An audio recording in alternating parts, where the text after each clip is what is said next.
ഇവിടെ എന്താ പറയാൻ പോകുന്നതെന്നറിയോ?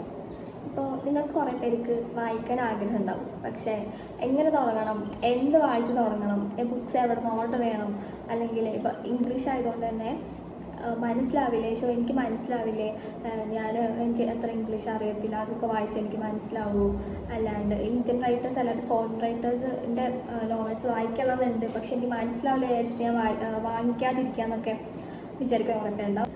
സോ നിങ്ങൾക്ക് റീഡിങ് എങ്ങനെ സ്റ്റാർട്ട് ചെയ്യണം എന്ന് അറിയത്തില്ല, ഏതൊക്കെ നോവൽസ് വായിച്ചാലാണ് എനിക്ക് മനസ്സിലാവാന്ന് അറിയില്ല, അല്ലെങ്കിൽ ഏതൊക്കെ നോവൽസ് വായിച്ചിട്ട് തുടങ്ങണ്ടേ എന്ന് അറിയാത്തവരാണെങ്കിൽ എൻ്റെ വീഡിയോ കണ്ടാൽ മതി. ഞാൻ കുറച്ച് നോവൽസ് നിങ്ങൾക്ക് സജസ്റ്റ് ചെയ്ത് തരാം. നമ്മൾ റീഡിങ് സ്റ്റാർട്ട് ചെയ്ത് കഴിഞ്ഞാൽ നമുക്ക് ലാംഗ്വേജിൻ്റെ ബേസിലാണെങ്കിലും അല്ലാതെ നമുക്ക് കോൺസെൻട്രേഷൻ റീബിൽഡ് ചെയ്യാനാണെങ്കിലും ഒക്കെ ഒരുപാട് ഹെൽപ്പ് ചെയ്യുന്ന സംഭവമാണ്. അതല്ലാണ്ട് നമുക്ക് റിലാക്സ് ചെയ്യാൻ ഏറ്റവും നല്ലത് പറഞ്ഞത് റീഡിങ് തന്നെയാണ്. എൻ്റെ ഫസ്റ്റ് സജഷൻ എന്ന് പറയുന്നത് normal people by Sally Rooney. നിങ്ങൾ കുറേ പേര് കണ്ടിട്ടുണ്ടാവും. ഇത് വൺ ഓഫ് ദ ബെസ്റ്റ് ആണ് ആൻഡ് ക്ലാസിക്സിലൊന്നാണ് കേട്ടോ, കുറേ ക്ലാസിക് നോവൽസിലൊന്നാണ്. സോ ഇത് ഇറങ്ങിയത് 2018 തോന്നുന്നു. ആൻഡ് സിമ്പിൾ ഇംഗ്ലീഷാണ്, നമുക്ക് മനസ്സിലാവും. പിന്നെ നമ്മൾ സ്വപ്നം കാണുന്നത് പോലെ നമുക്ക് ഇങ്ങനെ വായിച്ചിട്ട് പോകും. നമ്മൾ ഭയങ്കരമായിട്ട് അതിലോട്ട് നമ്മളിങ്ങനെ ഇരുത്തി വായിപ്പിക്കുന്ന ടൈപ്പാണ്. എനിക്ക് ഭയങ്കര ഇഷ്ടപ്പെട്ടു. ആൻഡ് 2 പേര് തമ്മിലുള്ള കണക്ഷൻ കൃത്യമായിട്ട്, അവർ തമ്മിലുള്ള കണക്ഷൻ, അവർ തമ്മിലുള്ള ഫ്രണ്ട്ഷിപ്പ്, അവർ തമ്മിലുള്ള റൊമാൻസ് എല്ലാം പറയുന്നൊരു നോവലാണിത്. ആൻഡ് ഇതിൽ സീരീസ് ഉണ്ട്, പക്ഷെ ഞാൻ കണ്ടിട്ടില്ല, നിങ്ങൾ കുറേ പേര് മേ ബി കണ്ടിട്ടുണ്ടാവും.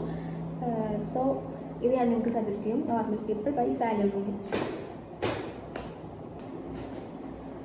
Second one I would say half girlfriend by Chetan Bhagat. ഒരു ബിഗിനർ ലെവൽ റീഡറിന് എന്തായാലും ഇഷ്ടപ്പെടുന്ന ഒരു നോവലാണ്. ആൻഡ് ഇത് പബ്ലിഷ് ചെയ്തത് 2014 ദെൻ കുറേ മുൻപ് വായിച്ചതാണ്. എനിക്ക് തോന്നിയ +2 കഴിഞ്ഞ സമയത്ത് വായിച്ചത്. അപ്പം എനിക്കിത് ഭയങ്കര ഇഷ്ടപ്പെട്ടായിരുന്നു. ആൻഡ് ഇതിലത്തെ 2 ക്യാരക്ടേഴ്സും തമ്മിൽ നമുക്ക് ഭയങ്കരമായിട്ട് ഇമോഷണലി എനിക്ക് ഭയങ്കരമായിട്ട് ഇമോഷണൽ അറ്റാച്ച്മെൻറ്റ് തോന്നും. അങ്ങനെയുള്ള ടൈപ്പ് ഓഫ് റൈറ്റിംഗ് ആണ് ഇതിന് ചേതൻ ഭഗത്തിൻ്റെ. ആൻഡ് അപ്പോൾ ബിഗിനർക്ക് എന്തായാലും ഇഷ്ടപ്പെടും. ആൻഡ് നിങ്ങൾ റീഡിങ് സ്റ്റാർട്ട് ചെയ്യണമെന്ന് വിചാരിച്ച് നിൽക്കുകയാണെങ്കിൽ ഇത് വൺ ഓഫ് ദ ബെസ്റ്റ് ആയിരിക്കും. ആൻഡ് ഇന്ത്യൻ റൈറ്റർ കൂടി ആയതുകൊണ്ട് നിങ്ങൾക്ക് ഇംഗ്ലീഷ് കുറച്ചുകൂടി സിമ്പിളാവും. ഇതെനിക്ക് മേടിച്ചത് എനിക്ക് എവിടെ നിന്നും എനിക്ക് ഓർമ്മയില്ല. എനിക്ക് തോന്നുന്നു ഞാൻ പോയിട്ട് ബുക്ക് സ്റ്റോളിൽ നിന്ന് നേരിട്ട് വാങ്ങിയതാണെന്ന് തോന്നുന്നത്. തേർഡ് വണ്ണായിട്ട് ഞാൻ പറയും tense with us, cool and mover. എല്ലാവർക്കും അറിയായിരിക്കും. നിങ്ങളിത് ഇൻസ്റ്റഗ്രാമിലോ യൂട്യൂബിലോ എവിടെയെങ്കിലുമൊക്കെ ഇങ്ങനെ ചുമ്മാ ഫോട്ടോസോ ആരുടെയെങ്കിലും സ്റ്റോറീസൊക്കെ ആയിട്ട് ഇഷ്ടംപോലെ കണ്ടിട്ടുണ്ടാവും. ബുക്ക് അത്രയും പോപ്പുലർ ആയിട്ടുള്ളൊരു ബുക്കാണ്. പിന്നെ ഒരു ബിഗിനർക്ക് എന്തായാലും ഇഷ്ടപ്പെടും. ദെൻ ഇത് ടോട്ടൽ പേജസ് ഞാൻ പറയാം, 376 പേജസ് ആണുള്ളത്. വായിക്കാൻ കുറച്ച് സമയം എടുക്കുമെങ്കിലും നമ്മളെ ഫ്ലോയിൽ അങ്ങനെ വായിച്ചു നോക്കോളും.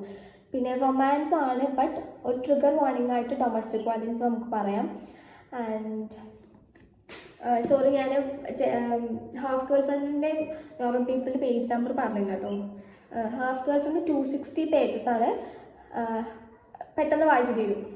ആൻഡ് നോർമൽ പീപ്പിൾ 266 പേജസ് ആണ് നോർമൽ പീപ്പിൾ വരുന്നത്. ബട്ട് കുറച്ച് വലിയ എഴുത്താണിത്, ഇതിന് കുറച്ചുകൂടി വലിയ എഴുത്താണ്. സോ അത്ര ടൈം എടുക്കില്ല വായിക്കാൻ. പിന്നെ നമ്മൾ ആ ഫ്ലോയിൽ അങ്ങോട്ട് വായിച്ചു പോകും. പിന്നെ ഈ ടെൻസ് വിത്ത് അസിൽ സെക്കൻഡ് പാർട്ട് ഞാനൊരു ബിഗിനർ ലെവൽ റീഡർക്ക് തന്നെ സജസ്റ്റ് ചെയ്യും. ഇറ്റ് സ്റ്റാർട്ട് വിത്ത് അസ് ആണ്. ഇറ്റ് സ്റ്റാർട്ട്സ് വിത്ത് അസ് എനിക്ക് ഫസ്റ്റ് പാർട്ടിൻ്റെ അത്ര ഇഷ്ടപ്പെട്ടില്ല. പിന്നെ അത് ടോട്ടൽ പേജസ് വരുന്നത് 322 പേജസ് ആണ്. ബട്ട് എനിക്ക് അത്രയ്ക്ക് ഇഷ്ടപ്പെട്ടില്ല. ഇറ്റ് എൻഡ്സ് വിത്ത് അസ് എനിക്ക് ഇഷ്ടപ്പെട്ടു. പക്ഷേ ഇതിൻ്റെ സെക്കൻഡ് പാർട്ട് എനിക്ക് അത്ര ഇഷ്ടപ്പെട്ടില്ല. പ്രത്യേകം ഇതിൽ പ്ലോട്ടൊന്നും ഇല്ലാത്ത പോലെ എനിക്ക് ഫീൽ ചെയ്തു. എനിക്ക് ഫസ്റ്റ് പാർട്ടാണ് ബെറ്ററായി തോന്നിയത്, ഇഷ്ടപ്പെട്ടത്. എനിക്ക് സെക്കൻഡ് പാർട്ട് അത്ര ഇഷ്ടപ്പെട്ടില്ല. ബട്ട് ഫസ്റ്റ് പാർട്ട് വായിച്ചു കഴിഞ്ഞാൽ നമുക്ക് എന്തായാലും ഫുൾ അറിയണമല്ലോ എന്താ സംഭവിക്കുന്നതെന്ന്. സോ നിങ്ങൾ എന്തായാലും ഇതും വായിക്കും. പിന്നെ നിങ്ങൾക്ക് കുറേ പേർക്ക് വായിക്കണം എന്നുണ്ട്, പക്ഷെ ആകെ ഒരു 2 പേജാണ് 1 മണിക്കൂർ ഇരുന്ന് വായിക്കുള്ളൂ, കോൺസെൻട്രേഷൻ കിട്ടുന്നില്ല, പിന്നെ ബുക്ക് നീങ്ങുന്നില്ല, 1 മാസമേ വായിക്കാൻ തുടങ്ങിയിട്ട് തീരുന്നില്ല. അങ്ങനെയൊക്കെയുള്ളവർക്ക് ബെസ്റ്റ് എന്ന് പറയുന്നത് ത്രില്ലേഴ്സാണ്. ഇത് ഞാൻ കൂടുതലും മർഡർ മിസ്റ്ററി ഓർ സൈക്കോളജിക്കൽ ത്രില്ലേഴ്സാണ് എനിക്ക് ഏറ്റവും ഇഷ്ടം. ഞാൻ കൂടുതലും പ്രിഫർ ചെയ്യുന്ന അതാണ്. സോ ഞാൻ ഈയിടെ വായിച്ചതിൽ one of the best thriller എനിക്കിത് വേണമെങ്കിൽ പറയാം, the silent patient by Alex Michaelides. ആൻഡ് ഇത് ബിഗിനർക്ക് ഞാൻ സജസ്റ്റ് ചെയ്യും. ഭയങ്കര ഇൻട്രസ്റ്റിംഗ് ആണ്. ഇതൊരു ബിഗിനർക്ക് ഞാൻ സജസ്റ്റ് ചെയ്യും. പിന്നെ വായിച്ചാൽ തീരുന്നില്ല എന്നൊക്കെ പറഞ്ഞാൽ ഇത് ബാക്കി എന്താണെന്ന് അറിയാൻ വേണ്ടി നമ്മൾ എന്തായാലും വായിക്കും. പിന്നെ ഞാനിത് തോന്നുന്നു, എനിക്ക് തോന്നുന്നു 2 ദിവസം കൊണ്ടൊക്കെ ഞാനിത് തീർത്തു എന്ന് തോന്നുന്നു. ടോട്ടൽ പേജസ് 340 pages ആണ് ടോട്ടൽ ഇതുള്ളത്. ഇത് ഞാൻ വാങ്ങിയത് ഒരു ഇൻസ്റ്റഗ്രാമത്തെ ഒരു ബുക്ക് സ്റ്റോറിൽ നിന്നാണ്.